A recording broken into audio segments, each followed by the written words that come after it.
I grew up in a small town in southern Nigeria. My grandmother used to tell me stories every night before bed. Most of them were about spirits and old kings. But there was one story she never liked to tell, the one about Princess Adanna. They said she was the king's only daughter. Beautiful, yes, but proud and cruel. She made servants kneel until their knees bled. Once, she ordered a maid's hair to be burned because the girl's braid looked better than hers. The people feared her more than they feared the king. When Adanna died suddenly at 18, the village celebrated quietly. But her mother begged the priest to bury her inside the royal courtyard instead of the forest. Against all warnings, they did. That was the mistake. Years later, after my grandmother passed, I moved into her old house, not far from where the royal courtyard used to be. The area had become overgrown, but you could still see the stones of the old palace gate if you looked closely. At first, everything was normal. Then one night, I heard someone knocking on my door. 3 times. Slow. Soft.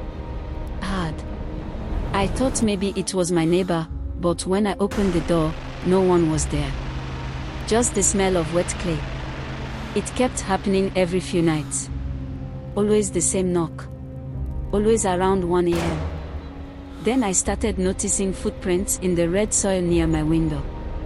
Small ones, barefoot, but deep, like someone heavy had stepped there. One night, I stayed awake, waiting. When the knock came, I didn't move. I just listened. Then I heard a girl's voice whisper my name. It sounded young. Come. Too calm. I turned slowly toward the window and saw her. A girl in white cloth, her eyes open too wide, her head tilted like her neck couldn't hold it right. Her skin was pale, not from makeup, but from something else, something old. She smiled. It wasn't kind. You live near my father's house, she said. You should bow when I pass.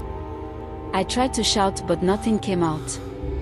She walked closer to the window, and her feet didn't touch the ground.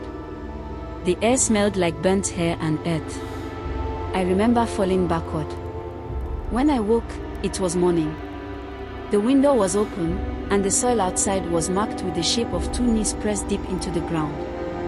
I moved out that same week. But sometimes, when I visit my hometown, I still hear it at night from far away. Slow, soft, hard. And every time, the dogs stop barking.